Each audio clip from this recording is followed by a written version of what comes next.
Welcome aboard the Boat Buyer's Secret Weapon podcast, where we're dedicated to helping first-time and experienced boat buyers find the right boat at the best price so they have years and years of boating fun, because life truly is better on a boat.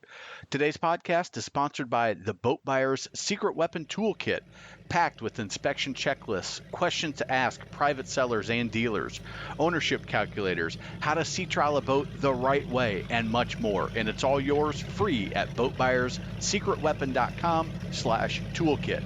And the magic money saving method, the insider's way to getting the best deal on your new or used boat. Check out the video at boatbuyerssecretweapon.com/save. Now, let's hop aboard and have some fun. Welcome aboard the Boat Buyer's Secret Weapon podcast, where we're dedicated to helping first-time and experienced boat buyers find the right boat at the best price so they can have years and years of boating fun, because life truly is better on a boat. Today's episode, we're going to talk about boat buying basics for first-time boat buyers. This is specifically entry-level, first-time boat buyers. I don't know much about it, so we're going to go real basic here. And I am your host, Captain Matt. So we are going to do a lot of video on this one. So you may want to, if you're not watching this on our YouTube channel or on the website, you may want to find it, because we're going to look at some images to start off. If you kind of understand this part, maybe you'll be able to fast forward through it a little bit. So let's start with the basics. So I wanted to do an episode that was just really basic, to just go through some definitions for boat buyers. Now, we're not going to be talking about bow and stern necessarily. We're going to talk about styles of boat to start. So you can see I have the images listed 1, 2, 3, 4 on this page. They all look very similar, right? They're all fiberglass boats. They all have kind of a V shape on the bottom. You may say, well, those are all very similar. They're the same type of boats. But I'm going to tell you what's the difference of each of them, so that you can be more informed and more confident when you go in. If you talk to a dealer, you talk to a broker, you talk to even a private seller, you know some of the language and you maybe not be so intimidated. So the first one you'll notice is a bow rider, the tan one in the top left corner, number 1. The reason that's a bow rider is that it's a fiberglass boat. It comes to a sharp point up in the bow, kind of looks like a pizza pie shape up front, with the very point of the front of the boat that goes back with some bow seating up front. That is called a bow rider. Now, the propulsion of the boat on that particular one, you can see there's no engine hanging off the back of it. So because what I know about boats, I know that this boat is a stern drive, or an IO, an inboard outboard engine, where part of the engine is in the boat. There's a portion on the exterior that sticks out, kind of hangs off the back of the boat under the swim platform, and there's a prop on it, okay? So that is a bow rider that's a stern drive, or an IO. It usually will have a Mercruiser or a Volvo engine. This particular boat is a Sea Ray, but Sea Ray, Chaparral, Cobalt, Bayliner, Stingray, Bryant, there's a whole bunch of them that would fall in this category of a bow rider. Next, we have number 2 to the right. You can see, again, it looks very similar, but this boat is a deck boat.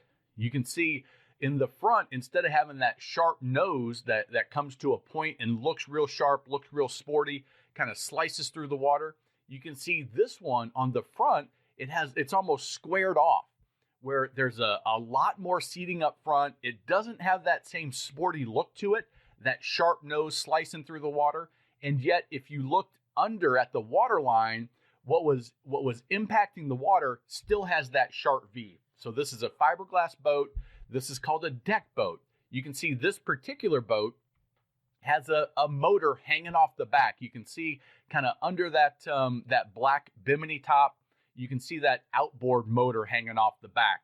Now, a bow rider and a deck boat can both have stern drives or outboards. It just depends on what's right for you. Usually the primary driver is, are you in saltwater, are you in freshwater? But there are some other considerations that we'll get into in other episodes. But for this particular case, just know that a deck boat just gives you a little bit more room. It's more spacious on the interior. It may have a swim platform or a place to fish off the front, or for the kids to jump off in a ladder off the bow of the boat. So that's the deck boat version. Very similar to a bow rider, very similar functionality, just a little bit more space, a little bit more functional for families because it's roomier, but you give up some of the looks, okay? Number 3, this looks very similar to number 1, to the bow rider. It's got that sharp point. It's a fiberglass boat. The difference between this boat is you're not able to see it, but it's the drive system, the way this boat goes through the water. Now, this is a wake boat, a surf boat, a tow boat, a wakeboard boat, a water sports boat, whatever you want to call it. This boat has either a direct drive or a V drive, a true inboard, which means that the entire engine is in the boat, and the only thing that comes out is a shaft that comes out from the bottom of the boat, and it angles down, and at the very end of the boat, there's a big prop that will propel you. Now, a V drive, the shaft comes forward and then goes back. A direct drive, the motor's in the center of the boat, and it just goes straight back. Most wake surf and wakeboard boats are going to be a V drive. If you're doing slalom skiing, you'll find that the motor in the center of the boat gives you a quicker on plane and a smaller wake is what you're looking for when you're skiing, and if you're serious slalom skiing. So if you're a true water sports enthusiast and you're going to surf, you're going to wakeboard, or you're going to slalom ski, a majority of the time, you're 80% of the time, you may want to swing towards this type of boat. A tow boat would be the most general category. These are going to be your Nautiques, your Mastercraft, your Supreme, Supras, Malibu, Moombas, Axis. There's a number of them. I'm sure I forgot a couple, but the key is that they have that drive system. They're designed strictly for water sports. That is what they do absolutely best. And you give up some other functionality. They're not quite as fast on the speed. They typically don't handle the rough water as well, although some of them, Centurion, some of them have a really deep V that does handle chop well, but they're designed for looking sharp, looking badass, and being very functional for water sports. So that is your tow boat, your inboard boat. Next on the right, number 4, on the bottom, we have a jet boat. This is a fiberglass jet boat. There are some jet boats out there that are aluminum that they run in the rivers and in the canyons in Arizona and up north in Washington and Oregon area. But this is a fiberglass jet boat. Yamaha, Chaparral was making one, Scarab was making one, and this was a very popular growing segment. And it looks very similar to the bow rider. It looks very similar to the surf boat, to the tow boat. The difference is this will have the engine or engines inside the boat. And instead of a unit hanging off the back with the prop, it actually functions just like a wave runner or a jet ski, where it's sucking water in through the middle of the boat. And there's a jet drive that's internal that blows that water out the back, and that's how it propels. Now, the advantage of this type of boat is safety. You don't have that prop hanging off the back of the boat. You don't have that outboard hanging off the back of the boat. There's nothing that's going to get somebody caught in that prop, which can be a dangerous situation if you're not paying attention. It's very safe if you are operating the boat properly. These tend to be very quick. They get up and going very quickly, and they are fun, sporty boats to run. And you can get these anywhere from 17, 18 feet up to 24, 25 feet. And they are fun, sporty boats to run. They do, because of the drive system, because of the way that mounts to the back of the boat, they give you easier access to the water. So that swim platform and the back of the boat, they usually put loungers there, and you're really close to the water line. It's real easy to get on and off. These are great for people that do a lot of going to the sandbars, because you don't have that lower unit hanging off that's going to get you caught up, and you have that back of the boat that's a lot of fun and cool to hang out with. So that's the jet boat. So we've got bow riders, deck boats, towboats, and jet boats, and some of the differences there. Now, let's go to another categories of, I'm going to say pleasure boats, because we're going to skip bass boats and aluminum fishing boats and things like that. On this page, we've got a pontoon is number 1, a cuddy cabin is number 2, a yacht or sport yacht is number 3, and then a center console number 4. I'll tell you some pluses and minuses and define them a little bit. So the first one is a pontoon or a tri-toon. This one happens to be, it looks like a pontoon with the 50 horsepower, but a pontoon, it's like a big living room on the water. Today, you can get one that goes 15 miles an hour and just puts around on the water, or you can get one that goes as fast as any boat on the lake with a 250, 300 horsepower, and sometimes twin outboards if you're willing to invest in the 100 grand plus range. What the pontoon gives you is a lot of capacity, a lot of functionality, and it gives you a nice, especially the tri-toons, a nice smooth ride in choppy water. And you can go from 16, 18 feet all the way up to 30 feet. And now they're making ones that are super wide, a lot of entertaining. They have fishing models.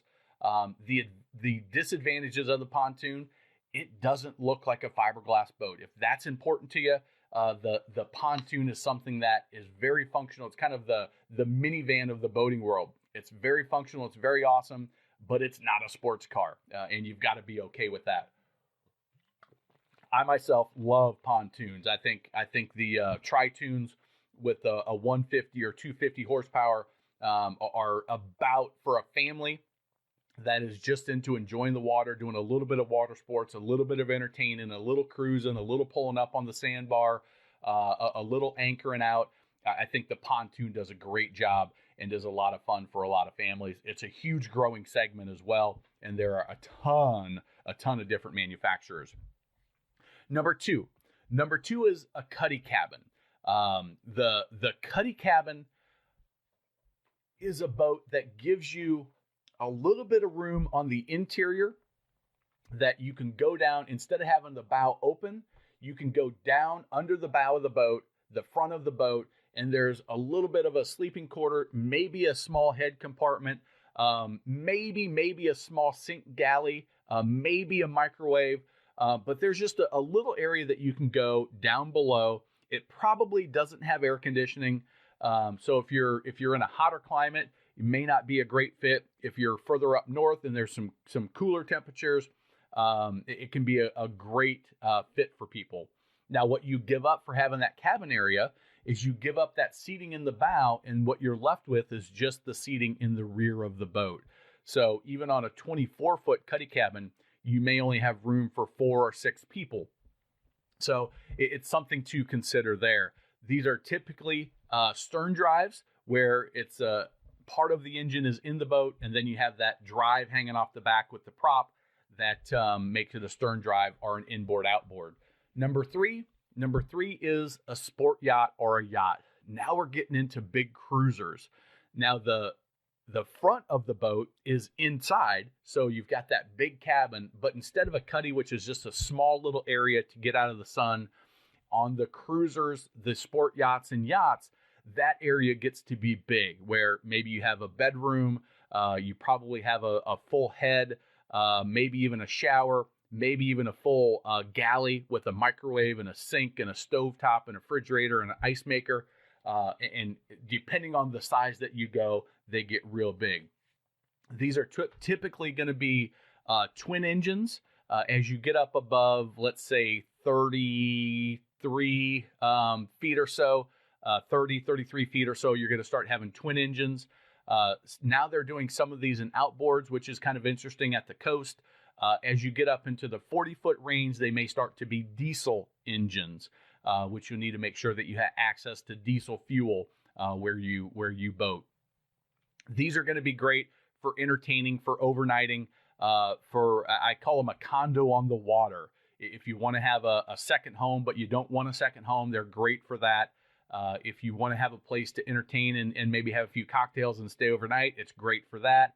It's the community of cruisers, sport yachts, and yachters. A lot of the community is done on the docks because you typically will leave these boats in the water, and you'll typically be at a marina or a set of docks, and there's a kind of a community feel, and that's why a lot of people go towards this style of boat. And it can be a lot of fun. To overnight on your boat can be a lot of fun. And then number 4 is the center console. Very popular at the coast.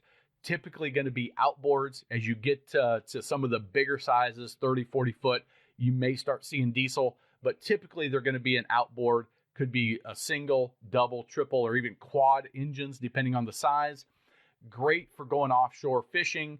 They're starting to put some comfort packages on, which are good for families that want to do some fishing, want to do some tubing and some water sports, and may just hop on the boat and run to the restaurant or the bar or across the way to visit friends.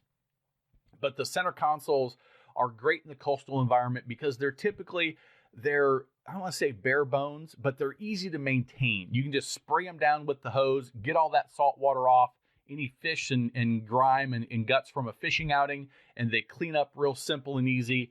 And they are great for that environment. Again, typically outboards, as you can see, that black engine, kind of black gray engine hanging off the back is a Yamaha outboard, and that is going to be typically the power that you find. So that sort of sets the stage. That sets the stage for some types of boats that pleasure boaters are going to be looking at. Okay, if you're interested in bass boats and some of the others, we'll do another episode on that. But as a first-time boat buyer, why boating?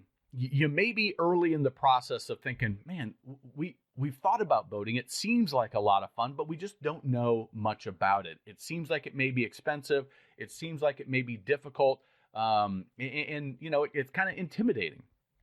Well, I'll tell you, as somebody that grew up as a boater from a young age, age 5 is when my family got our first boat, and I've been around boats my whole life, and obviously making it, a career as a huge part of my life.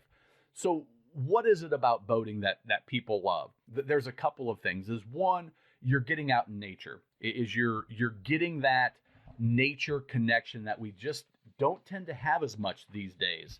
We go to work, we're in the car, we're at home, and we're just not out and about in nature, which is great for your health. There's been some research studies by Dr. Wallace Nichols, and he talks about specifically your brain on a boat, why it relaxes you, why that water sound calms you down, why being out in nature gives you that release that's so important to kind of recharge after a busy day of traveling, of working, of running with the kids.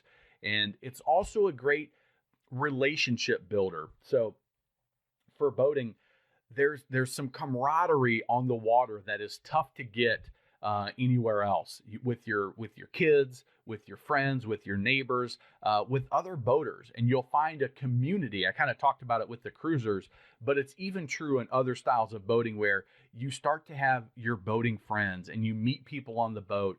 And typically, if you're out on the water, you're a friendly person. You're out there to relax. You're out there to enjoy, and you're ready just to have some fun. And so it's real easy to meet a good group of people that will enjoy being part of your boating lifestyle. There's the activity, whether it's water sports or fishing or even tubing or just swimming and floating in the water. You're more active. You're getting your body off the couch or out from the TV, turning off Netflix, and you're getting outside and being active. There's also a part of there's some learning. As a first-time boat owner, there's going to be some learning, which is great. You start to learn some new skills. You can teach your children responsibility. Hey, this is how we maintain the boat. This is how we be safe. These are some things we have to do to enjoy the boat, whether it's have the kids clean the boat, help tie up, help with some of the work that goes involved with being a boat owner. All of that stuff, it just kind of adds up to boating being a great activity for people that are looking for something new, to get out of their rut, to have some fun, to get some sun, to get out in nature, to relax, to disconnect. All of that stuff goes into buying a boat. And you'll find I do an episode strictly on this, why boating, that you might want to go back. And I'm trying to get Dr. Wallace Nichols on the podcast so we can talk about his research that he did. 2018, mid 2018 is when he released it. Okay, so next you have new versus used. So you know the styles of boats, you know why boating, and hopefully I talked you into it. Hopefully it's something that you're seriously considering. And I can tell you from personal experience and from helping hundreds and hundreds of boaters that it's a decision. When you make the right choice on your first boat, it's a decision that, as long as you are financially able, and that could be $150, $200 a month to cover your total boating investment, it's something that can really have an impact on your life forever and your kids' life forever. There's something about it that gets in your blood. So one of the first choices that you're going to need to make, besides what style of boat is right for us, is, should we buy new or should we buy used? Now, I'm going to suggest, if you're a first-time boat buyer, I'm going to suggest you look at both. You look at new, you look at used, because it's going to give you an idea of, one, what's out there for the price. Depending on what your budget looks like, new may be an easy decision to make financially. For some of you, used is the only decision based on the finances and the style of boat that you want. If the budget's tight, I'm going to say, you know what, buy a pre-owned boat, buy that used boat, and get exactly what is the right style, the right size for you with the right options. Just make sure that you're being smart about it. And there's a podcast strictly on used boats that you'll want to listen to as well. So new, what's the advantages? Well, the advantages of new boat is there's not a single ding. You're going to buy it from a dealer and you're going to build a relationship with that dealer, which as a first-time boat owner is going to be invaluable. Having that relationship with a good dealer, they're going to help train you on the boat. They're going to be a resource for you. They're going to let you know what you need to know about maintenance, how to maintain the boat properly so it stays in good condition for years and years, and you have good resale value. On the flip side, it's going to be more expensive. There's going to be depreciation. You're going to buy a new boat, and the first 5 years have the most depreciation on a depreciating asset like this. It's not a financial investment on the new side, and you're going to have to be okay with that. You're not buying a boat because it's a wise financial investment. You're buying a boat because it's a wise health investment, relationship investment, stress reliever investment. You could spend that money on a vacation that's gone. As soon as you arrive back from your trip, all you have is the memories. Where a boat, you can go every weekend if you choose to. On the new side, something to remember is boats are very handmade. So even on a new boat, there may be some issues, and you'll want to listen to the podcast of how to make sure you're buying the right boat. That is very valuable. You want to check that out. Now, a used boat, advantages is price. Somebody else has taken some or a majority of the depreciation. When you start looking at a boat that's 10, 15 years old, most of that depreciation, as long as it's in good running condition, most of that depreciation has kind of been used up. You just have to make a smart decision and find the right one. On the negative side, you could be buying somebody else's problem. There are a lot of things to know when buying a used boat that can catch you, whether it's a mechanical issue, whether it's not being able to get parts on an older boat, whether it's an unknown issues with some of the electronics, some of the equipment, some of the accessories on the boat, all of those things. You want to make sure that you make the right decision. Again, I'm going to refer you to the Used Boat Buyers podcast, that how to buy a used boat, that's going to help avoid those issues. But on the used side, you're able to get a boat that is maybe a little bit larger, is a little bit better fit, that fits into your budget. So I really, for a lot of first-time boat buyers, I encourage to look at used for another advantage, and it has to do with resale value. If you do make a bad decision in choosing the style of boat, or you realize after a year that there's a certain direction that your boating lifestyle is taking and you need to make a switch, and it can happen no matter how much you plan and how much you think about it. If you are not right on the money and you go with a deck boat, but you realize a fishing pontoon would be better, or you go with the jet boat and you realize that a towboat would be best, or you go with the cuddy cabin and you realize that you really don't overnight on the boat and that cabin is wasted and you want a bow rider. Those things can be very expensive if you buy a brand new boat and you try to trade the next year. If you go used and that situation pops up, great. You can sell that boat. It may cost you a couple thousand, $10,000, or a small percentage of the price you paid, and you can move into the next boat and go used again, or maybe go new at that time. And I think for a lot of people, that's a smart decision. Not everybody, because a used boat is going to have some issue. No matter how much you inspect it, there's not a used boat on the market that doesn't have a flaw or two, or multiple, a scratch. Somebody used the head compartment and used the bathroom. You're not exactly sure what the maintenance history is unless they have their service records. All of those things can have a little bit extra risk. And if you're on a very, very tight budget and you are locked in on the style of boat that you need, and that new warranty is something that really appeals to you, then absolutely go new, and just make sure you have a good dealer that you're working with that can help take care of you.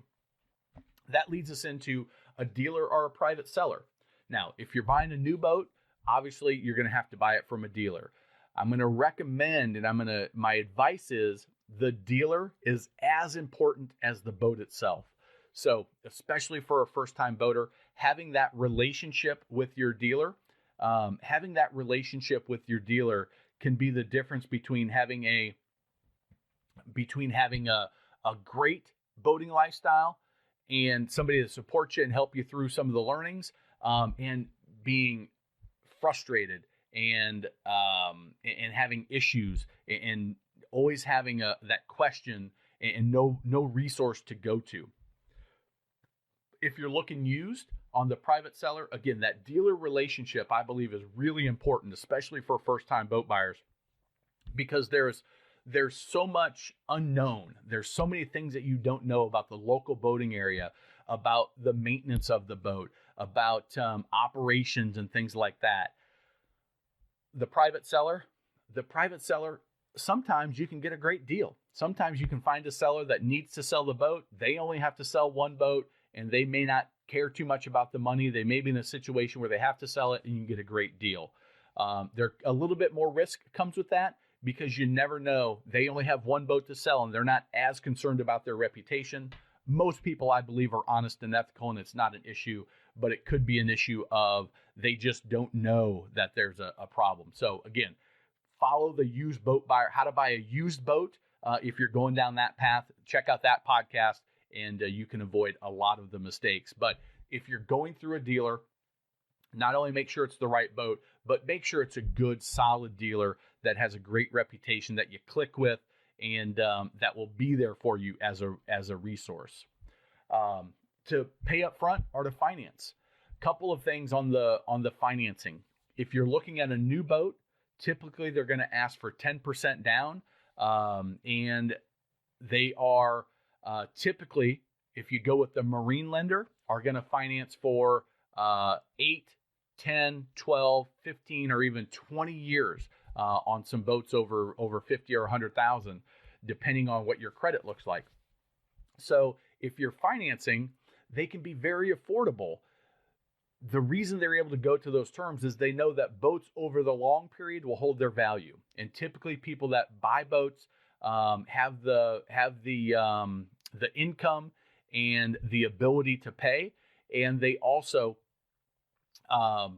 with 10% down, they have that room. If something bad does happen, they can take the boat back and sell it, and the lender is paid off, and that's really what they care about. So the rates tend to be pretty low, not 0%, not 1% like you're going to find on a car that's being subsidized by the manufacturer.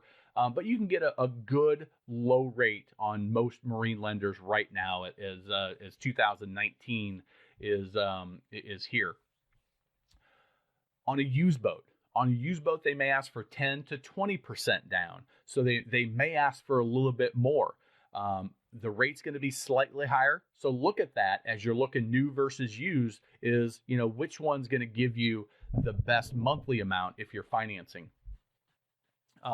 Another thing to think about on financing is if you go to a marine lender, they typically will go out a little bit longer on the term. If you're looking at a local bank, local banks don't typically like boats because they don't understand it and they don't have a marketplace for selling them. They don't have the relationship with the dealers.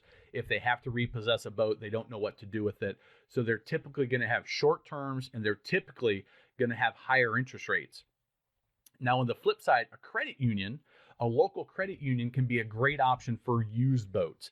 If you're buying a used boat, some credit unions will say, you know what, we don't need any money down. We'll do zero money down, and we'll do a longer term and have very low rates. So you want to look at all three options. If you're looking to finance, look at a marine lender that specifically works with boat loans, your local credit union that you have a relationship with or start a relationship, and your local banker and your dealer may be a source for a marine lender as well. Paying up front, just get it all over with. It's a depreciating asset. For financial planners out there, that's going to be their recommendation in a lot of cases. But that's really a personal preference. Other than not having a payment and saving that interest, the advantages of paying up front, there usually is not a cash discount. It may be an easier transaction if you're buying from a private seller, and you may be able to say, I'm coming in with cash, I can buy it tomorrow, and that could get you a little bit extra savings. But you'll want to check out the bonus for the negotiation technique at boatbuyersSecretWeapon.com. I give you a killer finance or a killer negotiation strategy for a donation to the podcast that you'll definitely want to check out. And as you're looking at making sure you get the best deal. Questions to ask as you're looking at new or pre-owned.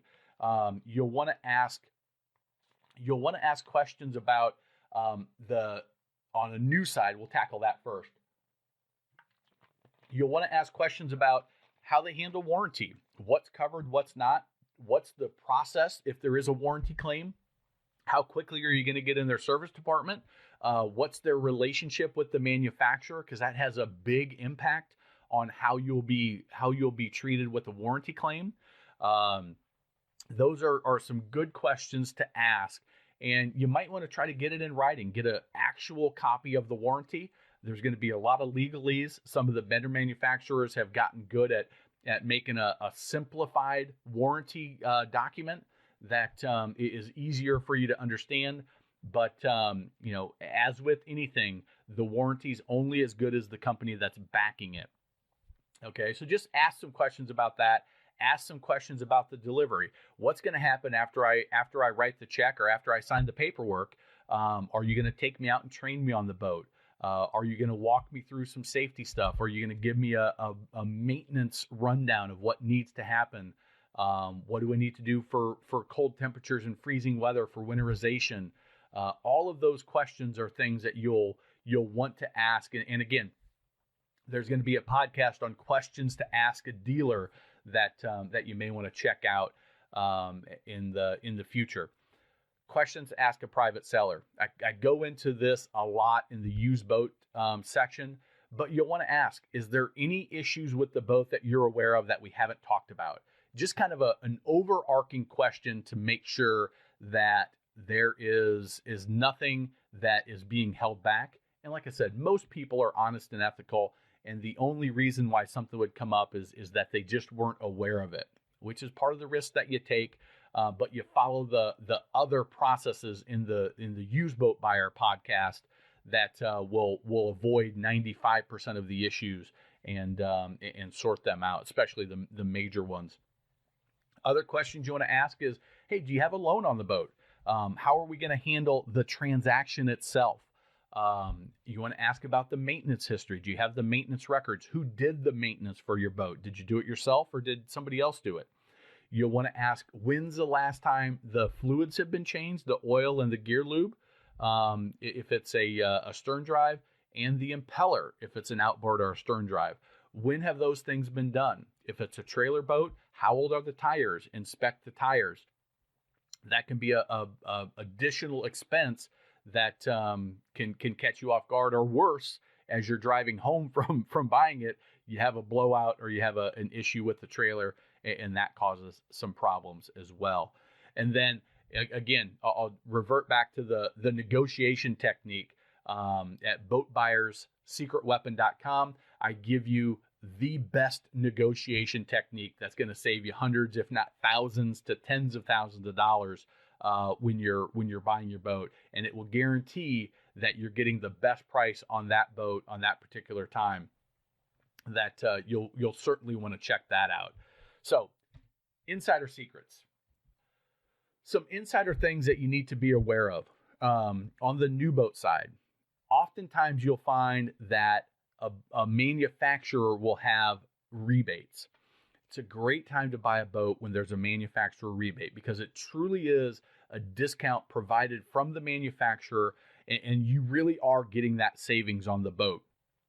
It is true savings in the boating industry when there's a manufacturer rebate. When they go away, the manufacturer actually pulls it, and the dealer doesn't get access to that money anymore. So be aware that you want to look at the manufacturer site and find out when that rebate goes away, and make sure if you're making a decision soon, that if that's the right boat for you, that you make the decision to pull the trigger and get advantage of that rebate or that incentive, to maybe an extended warranty or something like that. There are some boats in the marketplace that the manufacturer sets the pricing. They'll call it nationally advertised price or MAP pricing. And the manufacturer sets the price, and that price is non-negotiable. They may even add some to that price for prep and delivery. You just want to ask that question and find out for sure if that's the case. If you see a price advertised all over the internet, on the manufacturer site, in magazines, and in other places, you'll have a pretty good clue that that's the price. And there's not much negotiation. You may try to get a little bit extra thrown in. Again, go back to that negotiation question, and that could be helpful there. Other insider secrets is, no matter if it's a new boat right off the truck or if it's a used boat, never ever ever buy a boat without demoing it, without taking it on the water and putting it through its paces. And that means not just go out, do a quick loop and come back. That means putting it in the water and running that boat for a good 15-20 minutes. Go wide open throttle. How does it sound? How does it feel? Go over some chop. Go from a dead standstill to wide open throttle. How well does it get up on top of the water? And then go through all the systems, turn on all the pumps, hit all the switches, make sure that everything's working. Even on a brand new boat, boats are very much handmade in the United States, which is great because it puts a lot of people to work. But there are times when a valve gets put on wrong, or something is not connected properly. So just do all of that before you write the check, and you can avoid that first time out where you're finding a few things that need to be addressed. It's called a shakedown period. It's got a term, and the bigger the boat, the more likely there's something wrong.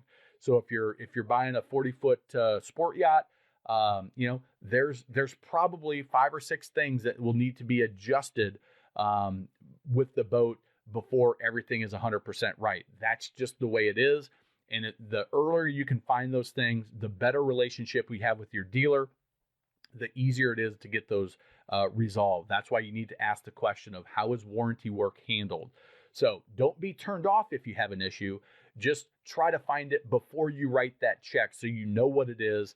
And even if it's a brand new boat, do a thorough inspection of the boat before you write that check, before you sign the paperwork. I know you get excited, but I can tell you, I've heard horror story after horror story of people not doing that and having issues. So that's a little bit of inside info for you that will help to make sure as a first-time boat buyer that you make the right decisions. And again, the way we pay for this podcast to bring you all of this information is by donations, and we give you a special gift when you make a donation of the amount of your choosing.